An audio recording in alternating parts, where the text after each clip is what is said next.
Welcome back, venturers. It's time for another discussion about VN. I am MR, and together with Tauros, we welcome our listeners to the League of Doom. Today I want to talk about the villains once again. Well, how long was it? 2 years ago when we first talked about villains? Something like that. Ever since then, we've read some titles, defeated another batch of baddies, and they are back with vengeance. So Tauros, what evil scheme are you concocting? Yes. Oh my gosh, it has been a long time since the first time we tackled the idea of villains in visual novels. Like MR said, to be honest, it was over 2 years ago, I think. So it has been a long time for both of us in our visual novel journeys, as well as for you, the listener, as well. Last time, we covered the main themes, I guess you could say, of a moral compass of villains. How some of them range the spectrum from, reprehensible to honorable. And some villains could also be more of, a force of nature kind of origin versus the sympathetic ones who you want to cheer to become, on the good guy's side. And we talked about a few titles and how the villains worked to that visual novel's strength and whatnot. But, like MR said, we've come a long way since then, and we have a lot more examples and interesting aspects to cover as far as villains go in our titles, right, MR? Yeah, especially since I alluded in the intro, I want to focus on groups. So previously, we mostly took examples of individual villains, characteristics of such, and whether or not they are more of a stoic nature or maybe overblown, exaggerated comedic villain, something that, for example, stands in opposition to values of a protagonist, or maybe something that is just evil for the sake of being evil.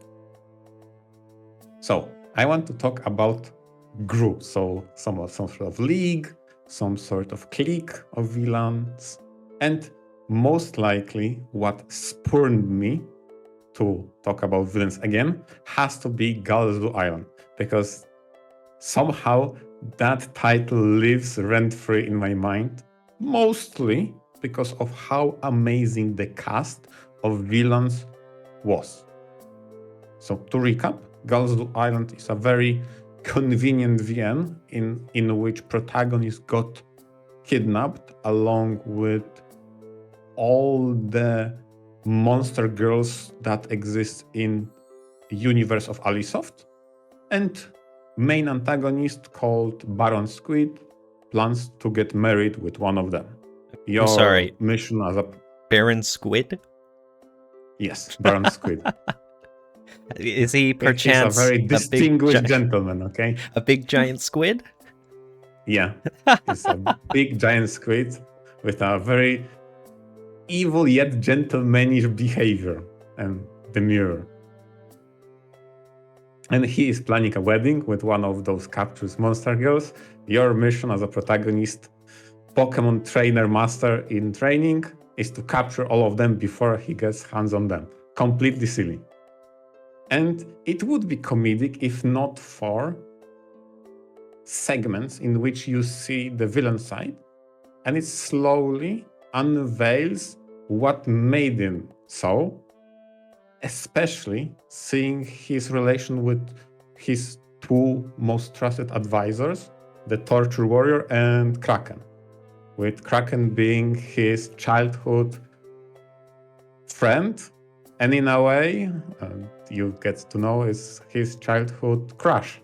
He confessed to. So it's super intriguing. Every single time there is a transition to the villain's POV, I got gripped. Okay, what new crazy story they are telling now? Okay, but like you mentioned at the beginning, is that you're interested in taking this episode to look at groups of villains, right? So we have our Baron Squid here, who is the mastermind, as you said, but what more is going on in Galzu Island? like I mentioned, you have your main objective, and you have at least one. I'll spoil. There are two groups that work against you. You have the main antagonist, Baron Squid, and his group that helps him in weird ways. Sometimes those henchmen cross paths with protagonists, sometimes not, but mostly you observe their POV. But also there's another group of villains that stand in your way. Kinda a rival Pokemon master who also is trying to gather all those monster girls you haven't captured and battle you in the fields. All of that makes for a very compelling story of what motivates each of those groups, what makes them tick, and what made them into the position they are in. In case of Baron Squid, everything seems to be very overblown, comedic, but the more you listen to, the more you see their perspective, there is a lingering sensation like, wait a moment, something is not right, something is behind all of that. In addition to getting tidbits of knowledge of how those three came to know each other and what's their relation. Because that's something that's rarely showcased, I feel. You, in a typical VN, have a squad of protagonists and a group of friends. You see their relationship developed, and if such a title features villain, it's oftentimes antagonist, kind of isolated. But now, in this title, no, you have a friendly group of people sharing a common goal as antagonists. Like, that doesn't really happen. I like another example. I wanted to mention that you were talking about these antagonists who are like that. And I think it is worth saying that there is a difference between the words villains and antagonists. Because, an antagonist is just someone who's opposed to the main character. It doesn't say anything about their nature or what kind of person they are or any of that. Whereas when you say villain, it's, okay, this is someone with evil intentions. And so I thought it was really interesting that you're mentioning that these antagonists are almost acting like a friend group in the sense that we get to see them like that. And I mean, that's an interesting wrinkle, right? Yes, and I didn't use the word antagonist, I used the word villain deliberately because they have evil intentions and are morally reprehensible, kidnapping, etc., etc. But at the same time, from their perspective in their friend group, they are acting pretty affectionate towards one another. Although, humorously enough, Baron Squid oftentimes expresses that in a very tsundere way. Like, yeah, I need to capture my future wife. Oh, Kraken got kidnapped. It's not like I care or anything, but help her, okay? I'm like, oh my god, I need more of that. Aww. However, without going into any spoilers of sort, if you have a sympathetic villain who gets to show you all of these emotional scenes, does it make you any less motivated to take them down, to finish this story? That's a very good question. And I don't know if that's a good example, because even if I see Baron Squid acting in a affectionate way towards his friend group, so to say, I can still disagree with him on moral grounds of what he's trying to achieve. And that doesn't decrease my motivation of stopping that kind of villain. Now, granted, I would like to see as much as possible of those segments unveiling his relations with others, and maybe flashback episodes that were amazing. Sure, I want more of that. But that doesn't diminish my motivation to stop them.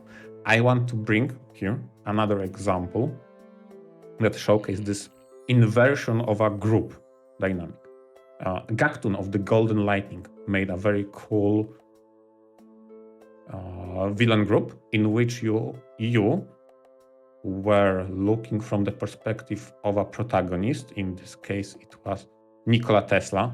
He was a kind of superhero fighting against the system in a school in which the antagonists were all members of student council. And that was a tightly knit group of friends. And you were the loner, so to speak, trying to dismantle the school system. Like, that was super cool. Oh, okay. Every single chapter was dedicated to a member of that faculty, and you tried to bring down the entire student council. And they were the friendly group, you were the loner. Mm-hmm. Now, when you mentioned this is more of, like you said, the group of villains.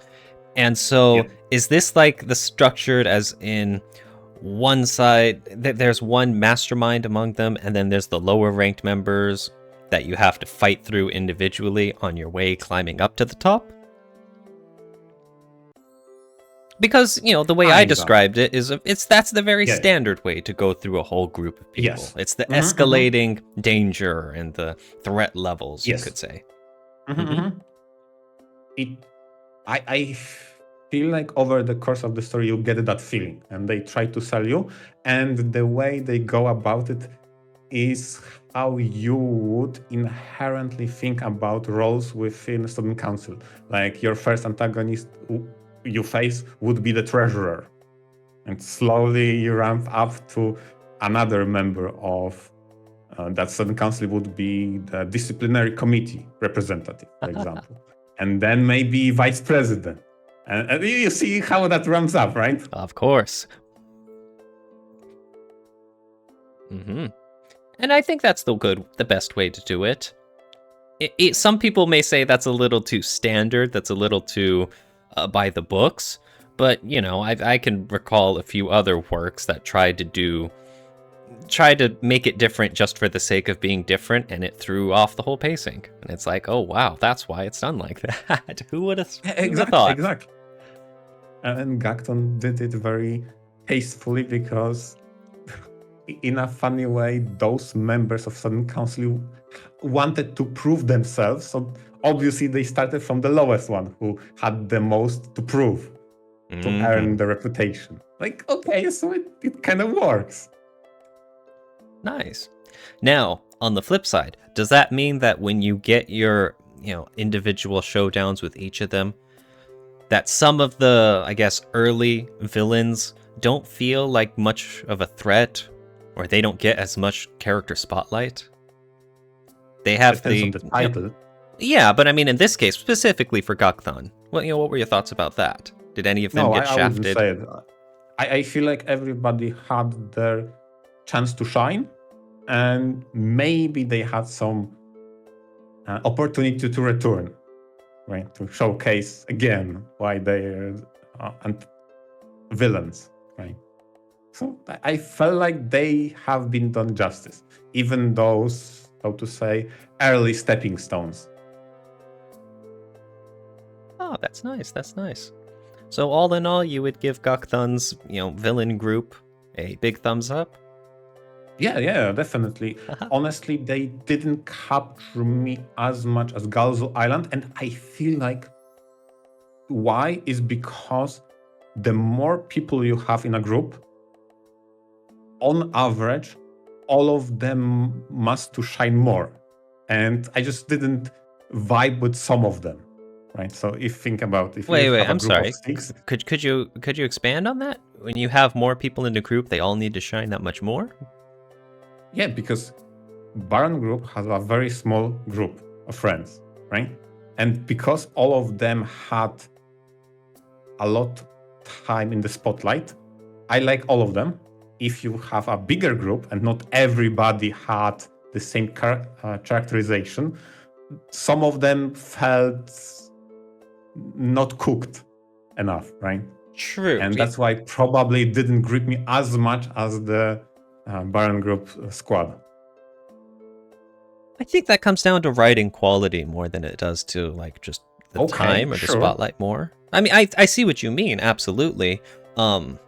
I mean, I just think that's generally important just for every title, right? It doesn't matter how big the group is or how much of a spotlight. The idea is you want every character to feel developed, or, at least the reader has some sort of attachment, some sort of emotion towards them. Sure, but that, like you said, that applies to everything. And I said, because the group was bigger, the point of entry is higher. In my opinion, they didn't deliver on all of them. So maybe it wasn't as compelling as a smaller group that in which they did deliver better. Okay, that's true. So another example of interesting forces and groups was in Gears of Dragoon.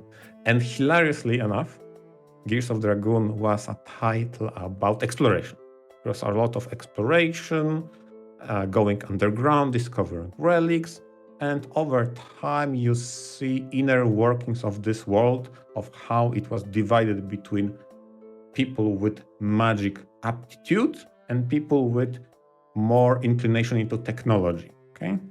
And over the course of the story, you see slowly people of two emerging viewpoints come to forefront, and each of them representing their ideological approach to life. One is the supremacy of magic, the other is supremacy of technology. And those are leaders of a group that directly oppose another villain. So that made a very interesting triangular relationship with protagonist who preaches coexistence and two villains representing each an extreme. Depending how you pick choices and whom you support, you will prioritize one villain over the other.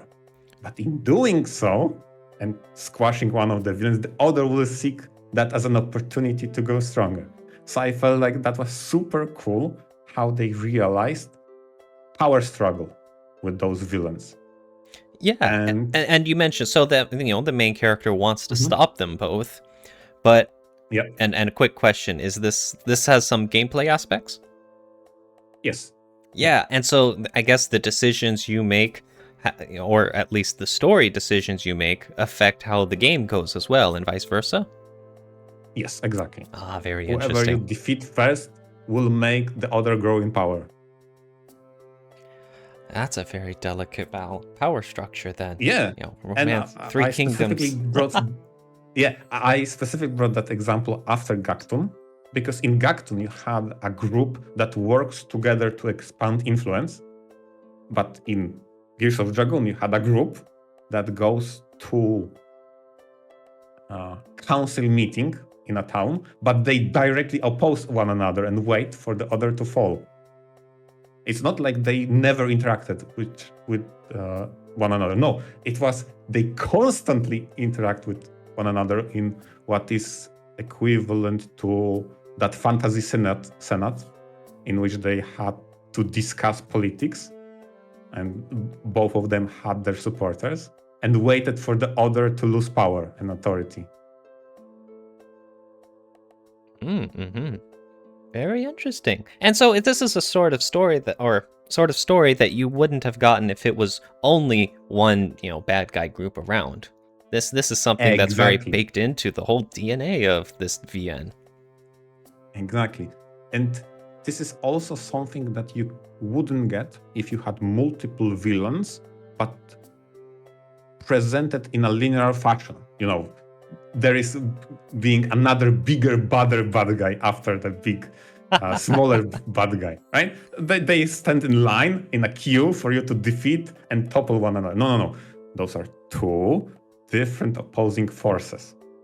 They may grow if you defeat the other one, but they aren't a queue for you to go one over another and then another.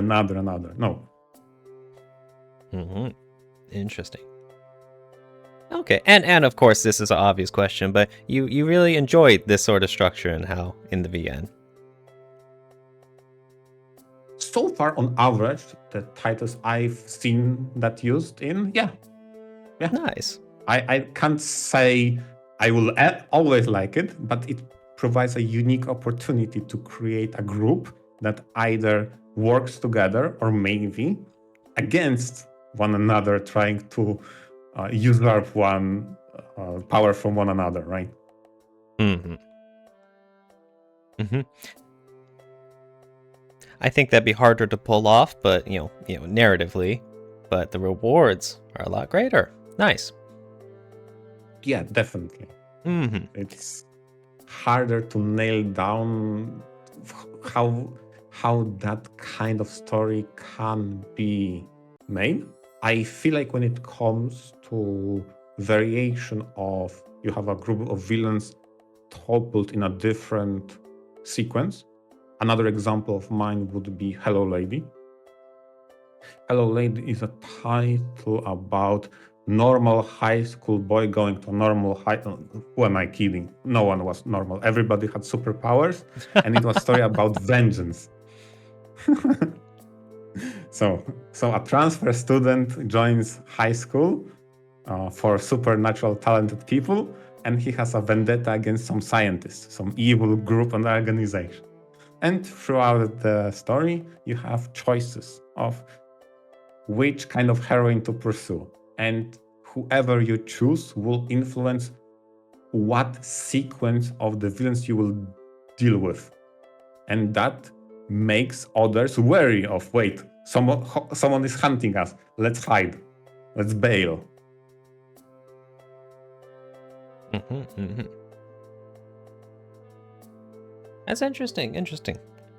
I did want to talk about one of my examples in my visual novels, if you're good, MR. Yeah, go ahead. Yes, and specifically, Nope Nurses. Oh my god. Okay, good. I got your permission before, so now you can't take it back. Yeah, true. Okay, but yes, Nope Nurses has an interesting viewpoint on who the villains in it is, because this series is adapted as a visual novel trilogy. So there's 3 separate titles. And in the first one, it seems that the nurses of that visual novel are awful, sadistic abusers. I mean, they are. They play with the main character's emotions and toy him around and do a few heinous things along the way. But as we get into, the sequels, the following titles, the first few nurses didn't seem so bad. In fact, over time, they start to be more of the heroic side of things as the plot finally falls into place. And it's all about, I guess you could say, just terms of relative morality, where yes, they have awful personalities, but they have some things going for them. Tachibana is still very dedicated to being a good nurse for the hospital, and Yamaguchi is looking out for the newbies, and Kurokawa, well, at least she keeps to herself. So maybe that's the best I can say about her. Oh my god. Yeah. But yes, so that's yeah, so when you have these multiple villains, it's not just this group of, nurses that were in the first title, but it's in more nurses that get introduced in the sequels and in the third. And then you realize that even though they were the villains originally, it's kind of by necessity and just by of how events are shaking up that they kind of become the heroic side. And now you have additional villains, additional awful nurses and some other characters who become the true targets of, taking the system down and all of that. It's a very funny twist because, you don't see this in many visual novels. I mean, you don't see this in many literary works at all. Seeing people who kind of come over to the heroic side without really doing anything. Yes, there are plenty of, bad guy suddenly becomes heroic, and it's a big moment, and it's, a character change, and it's a pivotal moment in the series and stuff. But that didn't really happen in the Nope Nurses series. It was, like I mentioned, it was just more out of a sense of necessity. It's just like, okay, well, there's a sliding scale of how bad the nurses' personalities can truly be. And our main character thought it was awful in the first title, but the more people he meets, the more he realizes, hey, that wasn't too bad. And and those nurses from the beginning are now, more of his allies than not. It's very fluid. There's a lot of titles where, obviously, the villain is established early on and they remain the villain. And sometimes in some titles, there's like a villainous fake out where there's like the real mastermind behind that. But still, the fact remained. There was a villain, and you had to take them down. And that just opened the door for more villains, but still, a villain's a villain. Or sometimes, like I mentioned, you get the dramatic change. You get the big characterization with the villain, and they make that decisive moment to become heroic, fighting the bigger fight and becoming a better person. But like I said, nope, nurses. It's instead, it's just, hey, they're not that bad after all. Through no actions of their own. It's just by learning, seeing worse that runs around the hospital. Let me understand. The power level of villainy in Nope verse is decided by the proverb, just hold my beer, I can do better. Or worse, I guess. I can do worse. Exactly. Oh my god. Maybe I'm just reading into what is, at its core, a Nukige visual novel series. But still, I respect it. It's something interesting that I can praise about it. But on that note, there is another title with a very interesting portrayal of villains, and that is Geminism. Yes, the visual novel that we had a whole book club for several weeks ago, a few months ago. Yeah, sadly I remember, yeah. Yes. Because at first we see things from one sister's point of view, Kikyo. She is trapped in this, looping, eternal battle to the death against her own sister. And it is against her will, somewhat. She's just kind of wants everyone to survive and to be happy. But her sister is taking this very seriously to win this strange ritual for herself. And naturally, since Kikyo is the main character, her sister is the one that's framed as the villain. And we go through all of Kikyo's route under this sort of portrayal.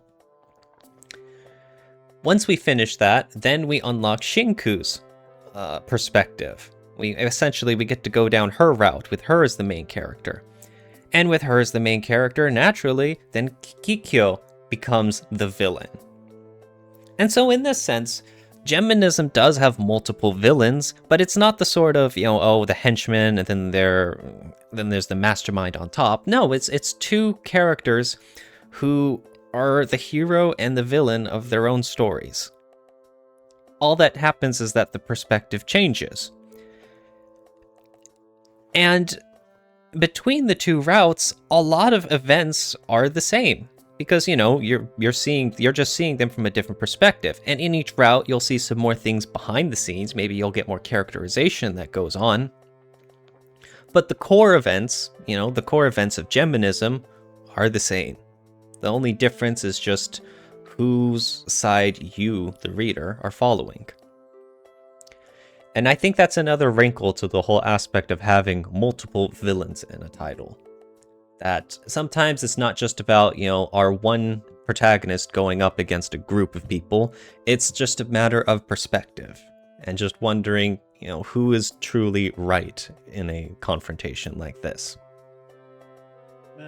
It had so much potential, especially that you bring it up of how you could give new context for what was villain and from the one perspective now is a protagonist, and then that new perspective will look at the other team as villains. It had so much potential, but it was Geminism and it squandered so much.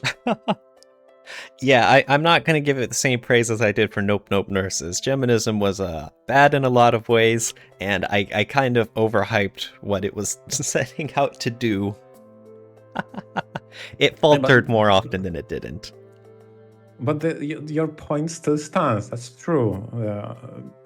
Hero and the villain flips by perspective in that title. Sure, that is very on point. Still, there's plenty of more problem with that title beyond that. Even worse was that you had the two supervisors, the two men, who were each supervising one of the girls, and they seemed to have ulterior motives as well. You could even wonder, or even argue, that they were another set of villains.